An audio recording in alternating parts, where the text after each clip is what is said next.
what we're really passionate about is that it's not a case of a reverse bidding model where the cheapest mechanic gets the job and we drive down prices in the industry. The thought of 2/3 of people potentially driving something unsafe with kids in, or when there's kids on the road, I think is a scary thought. So we're talking about machinery that takes mechanics decades to understand and learn. This episode is sponsored by BM Catalysts, Europe's leading manufacturer of catalytic converters, DPFs and front pipes, helping to keep vehicles running cleaner and greener. Welcome back to Garage Talk and Wrap the podcast with me, Vicky. And me, Ben. In this episode, we're joined by Scott Greensmith from ClickMechanic. I found it a really interesting conversation. I said at the start it was like Check a trade and something like compare the market. Yeah. And it gives motorists a choice for me. I find it really interesting, but I think it's just the start of their platform, really. I think there's a long way to go. Yeah, I think it's still, even though they've been going for 10 years, I think it's still getting around to that way of thinking, isn't it? I mean, we do it for our insurance checking, compare the market or Money Supermarket or whatever to compare prices. But as we say in the podcast, when we had a big job needed doing on the car, we were ringing around different garages asking for quotes, because it's like, it's not what you automatically think of, but hearing Scott talking about the platform just made it sound so simple and kind of why hadn't we used it when we needed it? But yeah, as you say, it is knowledge, but why don't we use ClickMechanic before ourselves? And I guess many people will be asking themselves the same question. Yeah, I'll definitely be looking at it now. Get on it. You'll be well on the podcast now. Should we listen to what Scott has to say? Let's do it. So, another podcast, another fascinating subject. We have Scott Greensmith from ClickMechanic. Good morning, Scott. How are you today? Good morning. I'm very well, thanks. Thanks for having me. It's okay. That's the easy part. Right, straight into it. Can you tell our audience a bit about ClickMechanic, how it began, the mission behind it? Because you look at it and you can either take it two ways. You can either look at it as a compare the market or a check a trade. Tell us about it. Yeah, absolutely. So ClickMechanic was founded just over a decade ago and really was built on a vision that our co-founders, Andy and Felix, had. The idea behind the platform was to find a way to bring convenience, transparency and trust to the maintenance sector, which, historically we've all had garages we've worked with and mixed experiences, positive and negative. So their vision was really to try and bring consumer trust to the industry, provide some transparency and ultimately improve convenience as well. What they found that decade ago was that it was a relatively new concept to the market. This is pre, the COVID transition to things moving more online, particularly in automotive. So having that decade head start, the focus was really on building a platform that was capable of connecting consumers directly with mechanics. So at that time, the vision was to provide service and MOT and repairs through the platform. You were able to book online, get an instant fixed price quote. So customers knew upfront what they were getting paid. For mechanics and garages, it was a way of sourcing work that was outside of their perhaps normal realms, normal capacities, didn't rely on that requirement for, social media expertise, digital marketing expertise. It was readily available work in the area that they were able to access that perhaps before was outside of their normal network. A decade on, we're now in a position where the team has grown and the services and capacity of what we offer has grown. So we do service, MOT and repair still. They're our core business. But we also offer things like EV charger installation, pre-purchase inspections. So customers looking to buy a used vehicle can have a third-party independent mechanic come and view and provide a detailed report on the quality of the vehicle. So, and we also do tyres. So it's a fairly broad range of products and services that we offer at this point. As you were talking, I was just thinking, in the past, was this not really needed because people tend to be very loyal to their garages and they had that trust and they knew the people who worked there and they knew they weren't going to be ripped off or they weren't going to try and sell them things that they didn't need.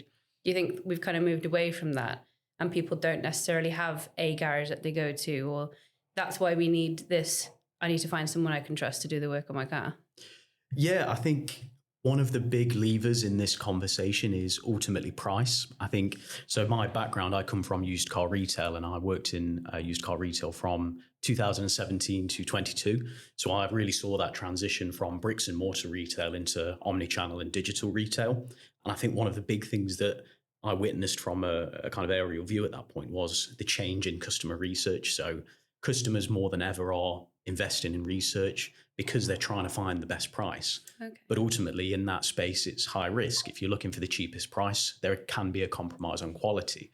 So what customers are actually looking for is a great price driven by trust in a platform and the mechanics and garages they work with. So I think that's been the big shift, is that customers are researching more. They are actively trying to find prices that are competitive in that space. And so that's been a big driver, I think, of platforms like us, and the growth is that because customers know what they're paying up front, they can have that trust, but also we're able to compete on price because our mechanics are often independent and garages are independent. So we're able to find that balance of price and trust and transparency at the same time.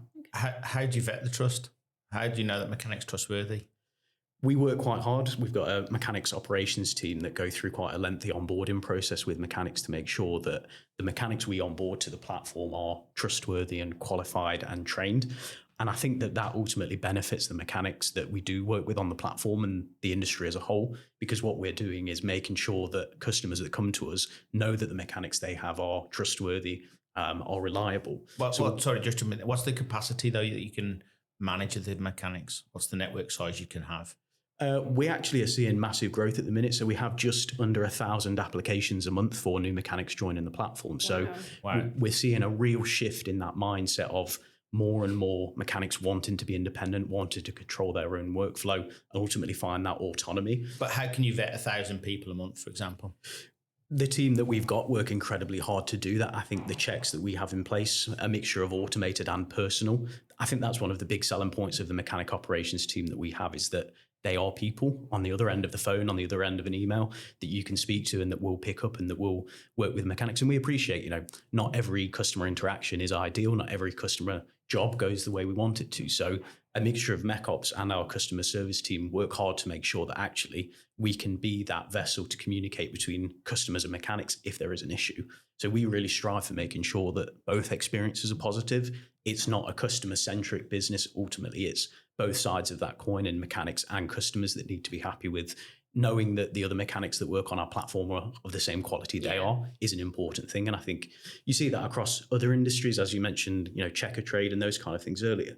I think that that's a great example of other industries that are doing this, that are aware that trust is a really important part of what we do. And I think, for most people out there, the car is the second biggest investment they make after buying a house or property. Yeah. And ultimately customers are very precious about that because it's often a source of their independence, their ability to get to work. So it's a huge piece of equipment. A huge piece of equipment and a big emotional investment for some people as well. So they need to know that the mechanics they get are trustworthy, and ultimately the checks that we do are designed to benefit both customers and mechanics. So we know that we're not going to see mechanics that are poor quality, delivering poor work out there to customers and ultimately harming their reputation, ours, and the customer experience. You are right, though. From the mechanics point of view, it only takes a couple of bad mechanics to give ClickMechanic that bad reputation, and then it transfers onto that mechanic then, doesn't it? Oh, why are you associated with ClickMechanic? I've heard they're really this. So yeah, that's brilliant. Really interesting. Yeah, and you mentioned training is a big key. There is no standards here. So what you could do is start setting the standards for the whole industry, not just for ClickMechanic. I think you've got an important story there. You may realise it internally, but externally, I think perhaps you need to be on committees, on boards, and saying, look, this is the standard we adhere our mechanics to be. Because you can go into it. Do you know if your mechanic that you use in the past is qualified? No, you don't. No, often people don't. I don't think they ask, do they? No. So I think you perhaps could be, a trendsetter here and setting the standards for the industry. I think you've got an important story on that part. That's perhaps another podcast, though. Yeah. See you next week, Scott. Work on that and we'll get back to you. Yeah. One of the standout claims is that the instant fixed price quotes on your website, so customers know what they'll pay. Could you go through how that works behind the scenes a little bit? Obviously, don't give all of your secrets away. Yeah, I won't give the secret recipe away, but effectively, we've worked really hard through some of our partnerships with brands like ECP that are our suppliers. We've worked with those. We've built a data engine and worked with mechanics to build essentially a matrix that's able to price on jobs, so we can provide customers with fixed price quotes. We've got an amazing engineering team and development team who've spent that decade that we've been in place kind of refining and honing this. So what we're really passionate about is that it's not a case of a reverse bidding model where the cheapest mechanic gets the job and we drive down prices in the industry. That's not what we're trying to do for mechanics and garages. what we want to do is give an honest, reflective, fixed price quote to customers that actually compensates mechanics and garages fairly for the work that they have to do, at the same time as giving customers the insight into what they're paying up front. So it's a really complex piece of machinery that's been designed and built, and the important thing is to know that it's constantly evolving and crafted. We also have a team of mechanics in residence, so we know not every job can be priced based on data. So we have mechanics in residence that will individually look at jobs that are more complex, more difficult, and come back with a price that they think reflects that. And that's based on, their years of experience in the industry as mechanics. So we try and cover all bases with, using data backed by real people and real expertise. And often our mech ops teams will contact mechanics directly to see, what's their experience, how are things changing. And I think what we've seen this year in talking to those garages is that parts prices and equipment prices have shot up. I think we're nearly 20% up year on year in their experience. So parts prices and equipment prices are shooting up. But actually, the cost that's passed on to customers is on average up about 7%. So there's a huge disparity between what garages are having to pay out in mechanics and actually what's feasible to pass on to customers. And we've also seen from a customer perspective, in the garages we talk to, 68% of them have experience of customers asking for buy now, pay later options. So we know that there's a big margin squeeze, a big cost of living impact from that. So one of the things we've pushed for is Klarna as a buy now, pay later option for customers. So we're just trying our best to facilitate that balance of both sides and giving mechanics autonomy, the ability to control their workflow and costs, and at the same time give customers the flexibility they need to be able to keep up with that expanding and growing cost base. Are you tired of chasing car parts over the phone? PartSync connects trade buyers with trusted suppliers in one platform. No calls, no delays, just parts. Get real choice, new, used or genuine OEM. Compare brands, warranty, price and delivery. Suppliers, connect with active trade buyers ready to buy your stock. PartSync, bringing the parts industry together. Book your demo at partsync.co.uk.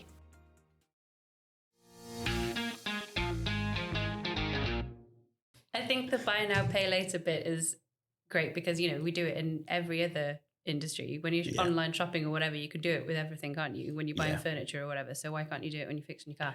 And I can imagine that was all a breath of fresh air for Ben, because you always go on about how we're always driving the prices down and we're not making money as an industry. So that was really interesting. I hate the race to the bottom. Yeah. I mean, the MOT fee is the classic example at the moment. Yeah. One of the question I have, though, is we recently had an incident where it was a wet belt. Yeah.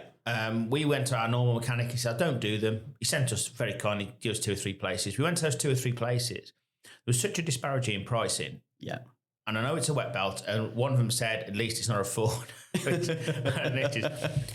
Why would one be able to quote straight away over the phone? It actually went back to of course, as always, went back to the first one that gave us the price. Yeah. But they gave us a price straight away. One place didn't give us a price. We sat there in their waiting room for half an hour, waiting for the price. Yeah. And then they came out with a part price and somebody else was 300 quid dearer than the place we went to. Why? I think that in that example, that it's probably a case of, there's going to be mixed experiences. Some garages are going to be specialised in doing wet belts. They know exactly what's involved. They've done 10 this month. That is their area of expertise. Some may be more tentative, nervous, overquote on labour prices because they don't know what they're getting into. So I think that's one of the great points with our platform, that mechanics that are maybe tentative, unsure, or don't know what the job involves can opt to not accept a job. It's not mandated. It's not requirement that they accept every job. So what that allows is, if there is mechanic Fred in Birmingham, who's an expert in wet belts, every time a wet belt comes up, I knew it. So we're going back to Fred in the shed. That's what it is. It's Fred in the shed that's popped into my head. What that would allow is that mechanic who specialises in wet belts to have a source and stream of work that they can control, that they can choose to accept all the jobs and their specialisms. And I can give a real world example. So it would have been July this year. I was en route to Automotive in Birmingham. Yeah. Got about halfway when my car dumped all of its coolant out. I've got an old Audi with the plastic. Oh no, it's very old, and it wasn't showing off when it was broken down. It's back from the day when it had a plastic water pump and thermostat housing. Yeah. Excellent source of design, which over the years, became brittle, dumped all the coolant. we put the job on the network, and within a couple of days, a chap called Paddy, who was from Birmingham, travelled down to me in Derby to come and do the work. And I stood chatting to him outside at the car, and he was telling me about his years of experience working for Volkswagen Group main dealers. He said he knows that this is a hard and complex job, but it's one he's done time and time again. So he knew exactly what to expect and exactly what he was doing. The price that was quoted from our engine was fair and reflective of the work required. And he loved it. He was done in a couple of hours, absolutely nailed it, talked me through at the end what he'd had to do. And because of his expertise, he also sat with me for 5 minutes and pointed out that my auxiliary belt needed replacing. So what I found in that interaction was that actually, often when I'd been to local garages in the past, there is an intermediary, there's reception, or there's someone you speak to that keeps you disconnected from the actual mechanic that's hands-on. And it's all about, for their customer service and their customer experience, and that's great. But actually, it was really refreshing for me to have an experience of talking directly to the mechanic who knew exactly what he was looking at. And within an hour or two of looking at my car, I'd pinpointed 3 or 4 areas that actually I wouldn't have noticed. I'm not an expert in those things. And so really his expertise shone through, his specialism in dealing with Volkswagen Audi Group stuff shone through. So it gave him the option, I think, to capitalize on his experience and know that he can do that work in a great amount of time versus someone who doesn't necessarily know that and may specialize in British cars, whatever it may be. I mean, there was 2 things for me. One was that we rung up and the receptionist, the one we went with, was really clear. Yeah. Using the computer, put it in, that's the price, never changed. Yeah. The other one called somebody at the back. They went off to do the research on it and look at the parts. And that was just a poor experience for me as a customer. And that wasn't even, you tried to ring them, nobody answered the phone. Yeah. You sent in An a thing on email. the website for them to get back to you. They didn't answer. So No. eventually we just went in and then, I think what we've seen in the experience in talking to mechanics is that they are experts on the tools. That is what they do day in and day out, and they're amazing. But actually, one of the things that they can avoid is they don't necessarily love sitting on the phone and quoting or sitting behind a computer and posting on social media all the great work they do. It's not necessarily the kind of core foundation of what they join the trade to do. So using a platform like ClickMechanic, where the job is quoted up front, they know what the parts required are, they can cut out that work required to sit quoting or spend time researching to understand what it is. Instead, it's a job that comes through priced, ready to go, and they can focus more of their time on actually being on the tools, which is, what most of them favor, what most of us in the industry would want. What are the most common jobs booked via ClickMechanic? The core Audi temperature. Anything with a plastic thermostat water pump. Servicing and MOT is the kind of bread and butter of what we do. But as you can imagine, that's kind of industry wide. I think that those scheduled maintenance are the big things. What we also see is a lot of brake work, pads, discs.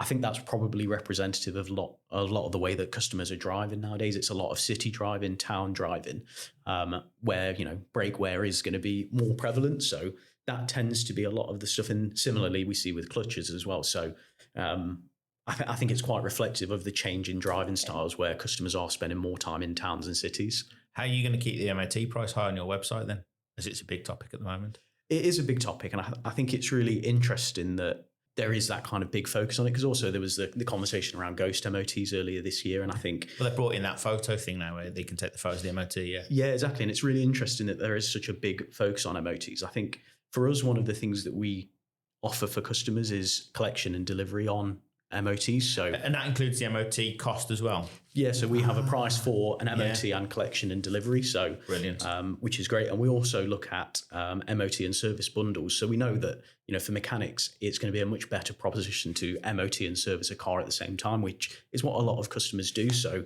we want to encourage that behavior amongst customers to look at servicing and MOT at the same time, or MOT with collection and delivery. So one of the things we're passionate about is actually having an ear in the market. So we're constantly talking to that network we've got. And, as I say, with nearly 1,000 applications a month, it's a constantly expanding network. So we want to kind of take all those nodes of experts that are around the country and actually feed in that information to what's important to them. And MOT price is one of them, and the rise in parts and equipment's price is another. So we do want to be advocates and the voice for those mechanics that are out there actually experiencing this kind of challenge head on. So do you think, obviously you're doing a lot of mobile mechanics, do you think garage owners are not business savvy, and that's why we're seemingly in a race to the bottom then. Surely mechanics now need to realise their value, and garage owners need to realise the service they're providing to the consumer and to the public safety. Yeah, I think that's a great point. And I think in the research we've done when we talk to customers, I think it's around 2/3 of customers openly admit that they've driven a car that would be considered unsafe because cost pressure is there. So I think we're in a really delicate position in the industry where, I think if you look at new car prices as well, we've seen rapid expansion in new car prices. So customers are naturally keeping their cars longer, potentially driving older cars. But with that, maintenance is an absolutely core aspect of that. So it's great that we're able to partner with mobile mechanics and garages. We don't kind of isolate one or the other. We're aware that, some jobs are going to require garages, ramps, a bit more intensive treatment. So I think it's really important that we as an industry kind of collaborate and come together to understand that everyone is kind of squeezed on cost at the minute, whether it's customers, garages, mobile mechanics, whatever it is, we're all being squeezed on cost constantly. And actually, if we come together and avoid that race to the bottom, as you say, we want to make sure that everyone gets a fair price. And I think Klarna is a great example of that, where what we're trying to do is remove that pain point where customers are driving unsafe cars because they can't afford it. These are essential pieces for getting to work, for dropping the family off. And the thought of 2/3 of people potentially driving something unsafe with kids in, or, when there's kids on the road, I think is a scary thought. So we will constantly continue to strive for being alleviation for those pain points and trying to provide that balance for both sides. I think as of this point, we've put over £100 million worth of jobs back through the industry. So it's a huge opportunity. And actually, we can get away from this sense that there's competition out there and not enough work to go around. And actually, there is plenty. And what we can do is unite as an industry to collaborate and to make sure that customers get a great experience. The mechanics and garages actually have a long-term sustainable business. And that's something that we're really keen on and that I'm really keen on. Scott, I love your enthusiasm. I feel like you can just talk forever and ever about this. It's brilliant. I'm going to ask you two questions. I want to speak to his partner. I'm going to ask you two questions. The first one you might be able to answer in one word. Should we see? Let's try, mate. What's the biggest challenge in running a marketplace of this kind in the automotive repair space? I'm trying to find one word. People. Transparency. Brilliant. Okay. Like it. Oh, I do want him to expand that. That's it. I'm leaving you hanging. That's good. And in your view, what do car owners still get wrong when they're booking repairs, whether it's via ClickMechanic or in traditional garages? I think for customers, it's a complex thing. We're talking about machinery that takes mechanics decades to understand and learn. And I think customers don't always necessarily have all the information to understand what parts do what and what parts go where. And actually, there's some jobs that we see where it's, one part, but actually you have to replace 2 or 3 because of the work that's required to get to it. So I think while we've got customers doing more research, I think there's still a way to go to educate customers in what to expect and how to be prepared. But that's something that we try and do when we provide the job listing and talk to the customers, is to show them exactly what's expected. And when the mechanics come, in my experience of talking to the mechanics, they're really good at clearly explaining what parts they're replacing, why. And I had a service done just on Tuesday by some chaps. And at the end, we talked through all the parts they'd replaced. They went through each spark plug, and I had oil on 2 of the cylinders, which is bad news for me. But they spent that time to kind of talk me through and educated me. And I think that's great that customers are now able to be educated by these experts who are hands-on looking at their cars and learning. So I think we're starting to see some great progress there. When quality matters and emissions count, demand precision. BM Catalysts is Europe's leading manufacturer of aftermarket hot-end emissions products. From catalytic converters and OE-level components to expert technical training available on Garage Pro, BM delivers best-in-class manufacturing, rigorous performance, and full compliance. Need parts you can trust? Visit bmcats.com. Partner with BM. Drive profit, exceed expectations. At Ben, we provide free health and wellbeing support for life to automotive industry people and their families. Whether you're struggling with stress, money worries, or your mental health, help is just a call away at 08081 311 333 or visit ben.org.uk to chat or access tips and tools. So for somebody who knows nothing about cars, but they know that there's something wrong with it, Yeah. if they're going on the ClickMechanic website and they're trying to get a quote, but they don't know what they're looking for, how does that, because, if you go to a garage, you can take your car and have them look at the car. How does that work with ClickMechanic? So we have two fundamental parts of that. We have the mechanics in residence who can talk to customers and make sure that they're accurately aware of what the issue is. We also offer diagnostics, so mechanics can be the ones who actively go out to the car, have a look at it, get hands-on, and then report back on what it is. And I think that also speaks to the pre-purchase inspections we offer. So we partnered with motors.co.uk earlier this year. Their big vision was to bring a bit more transparency to the used car buying journey. And one of the parts of that is us integrating our pre-purchase inspections. So when a customer's buying a car, they're no longer going in blind or, taking mum, dad, friend who's an expert to have a look. Actually, they can just get an independent voice, which is a mechanic, to look over a car, make sure it ticks all the boxes. More importantly, make them aware of any issues that there are on the car so they know they can make that informed decision. Customers really see the value in that, particularly the diagnostic, because they can come away knowing exactly what needs doing and then run it back through the network or do their own research to understand more about what this exactly means. And it's not a case of dropping the car at the garage and there's some magic Pandora's box that gets open that pops out a price and no one knows what it means. It's about making sure customers are informed, and ultimately when the customer is more informed, it means for the mechanics and garages there aren't those existential questions of, did this work need doing? Was I overcharged? Did I pay too much for something that didn't need doing? It's about bringing visibility, and I think goes back to that core idea of how do you make the industry more transparent, and it is communicating with both sides the expectations, what's been done, what needs to be done, and actually making sure that both sides are aware, conscious, and happy with that before it takes place. Right, that's enough about that. Now onto the crystal ball part now. The future. Yeah. Firstly, how do you see your technology moving forward? And secondly, I'm going to mention EVs. Yeah.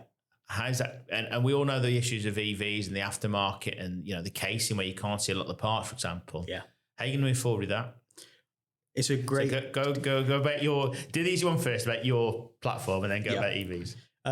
Our platform, a decade old at this point, is constantly under evolution. And I think the latest addition to that is the Klarna Buy Now, Pay Later. So what we're constantly trying to do is have an ear to the ground and get feedback from mechanics and garages on what their experience is.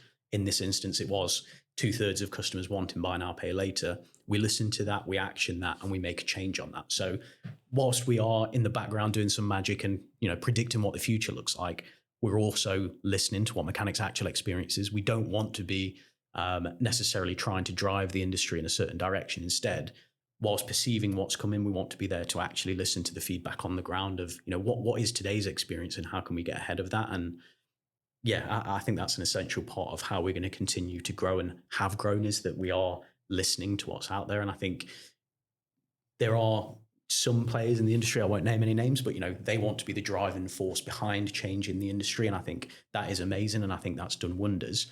What we're trying to do, and when we first launched, that was the mission, is to drive transparency. And we're starting to see that. We're starting to see that uptake. We need to carry that on and be more visible and continue to grow. And I think the fact that so many more customers and mechanics are engaging with our platform and helping us to grow is a proof point that what we're doing is the right thing. And Buy Now, Pay Later is the next step in that journey of keeping customers on the road and making sure mechanics are paid. And part of that, and one of the essential things we launched early, was capturing customers' payment information at the point of booking so that it can be billed when the job is completed. So mechanics are no longer completing work and then wondering, am I going to get paid, or am I going to have to dispute with the customer how to get my money? So we've gone from a place where we were capturing payment information and paying mechanics to now allowing customers to do Buy Now, Pay Later and pay the mechanics. So we've seen that evolution of changing payment habits.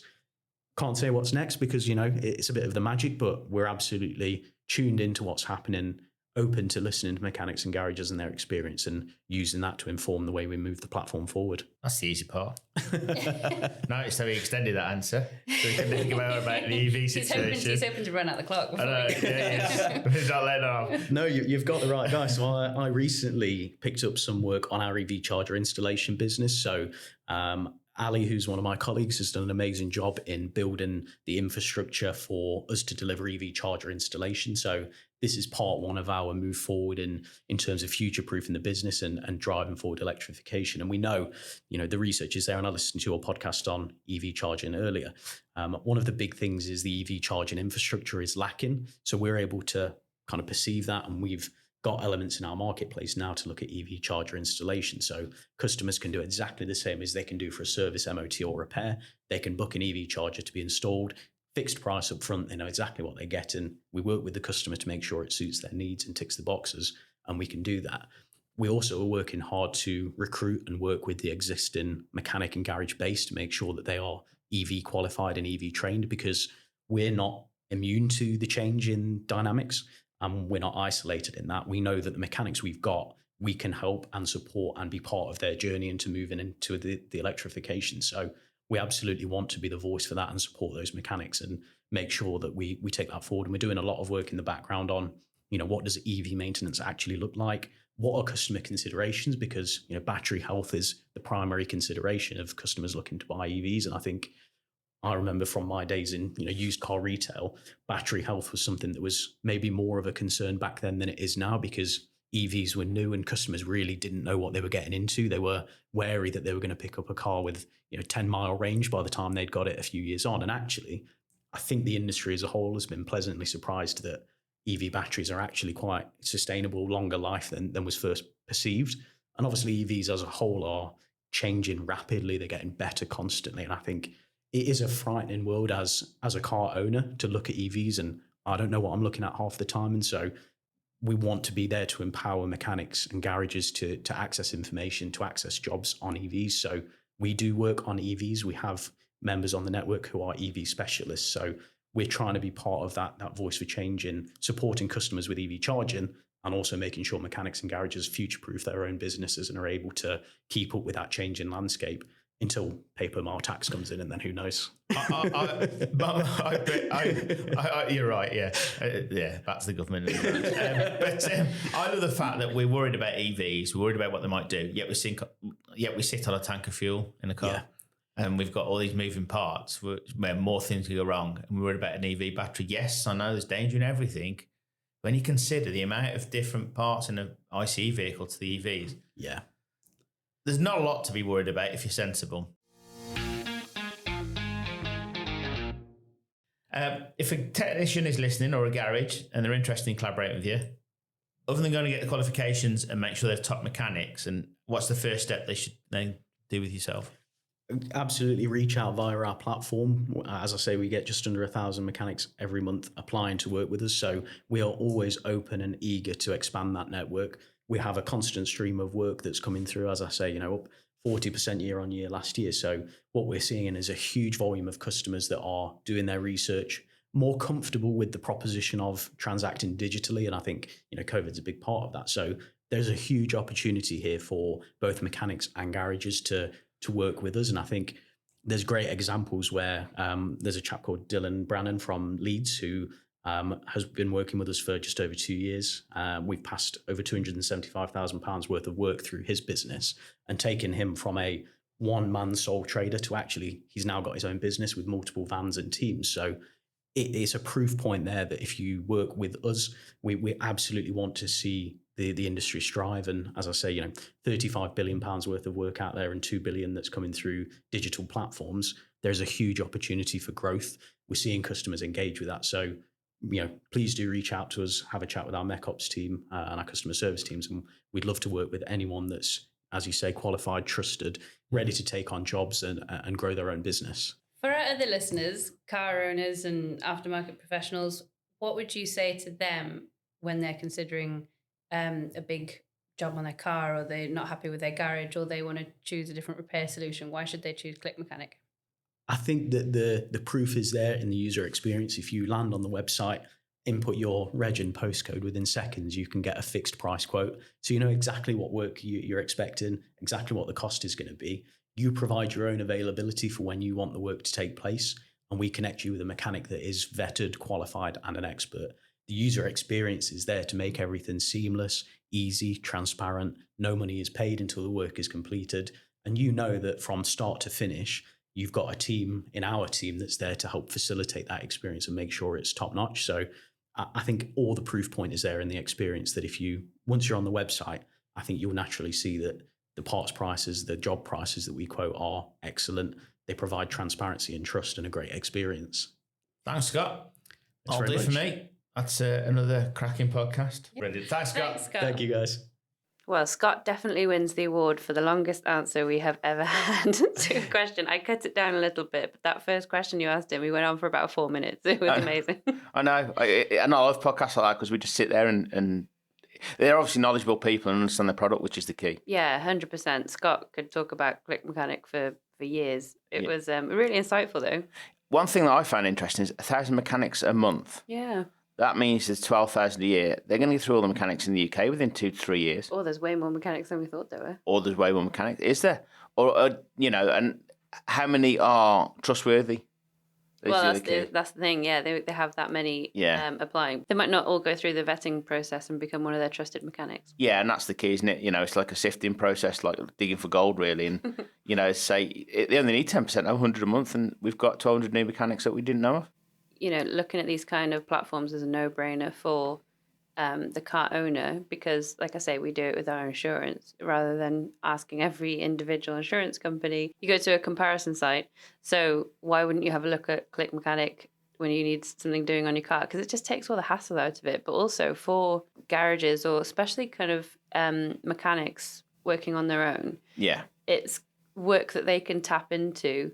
Once they've become one of their trusted mechanics, there's work they can tap into that they might not ordinarily have access to if they're not well known in the area yet. But also it seems like they're getting a bit of support from ClickMechanic, things like the MOT and being encouraged to doing MOT and service at the same time. I think it probably gives them a kind of sense of security as well. Yeah, I agree. I think it's a fascinating concept. And as I said about the trading as well, and the standards they're setting, they need to get into the industry boards and say these are the standards that you need to be a mechanic on us. And if we can get that into the industry, and we can get a bit like a Michelin star system in the in the E3 world, kind of E3 world. Yeah, but a really interesting concept. That's all for this episode. A huge thank you to Scott Greensmith from ClickMechanic. You can find out more at clickmechanic.com. We should get a jingle for that. Run it, Scott. Run it. And another thank you to this episode's sponsor, BM Catalyst, the UK and Europe's leading manufacturer of catalytic converters, DPFs and front pipes. You can find out more at bmcats.com. And finally, thank you so much to you, the listener. Thank you. Yes, if you enjoyed today's conversation, don't forget to follow Garage Talk Unwrapped on your favourite podcast platform. Also listening to our new radio station, garagetalkradio.co.uk. Hit the bell on the podcast so you never miss an episode. Next time, we're talking to Leanne and Brett Earp from Big Spuds. Another married couple in business. Yeah, that's going to be interesting. Well, that's what we wanted to talk to them about. So we recorded it back at the IWF conference in December, and we were having a chat about working with your partner in the aftermarket industry. There were some home truths in that one. On that note, all that's left for me to say is bye. See you then. See you. Bye.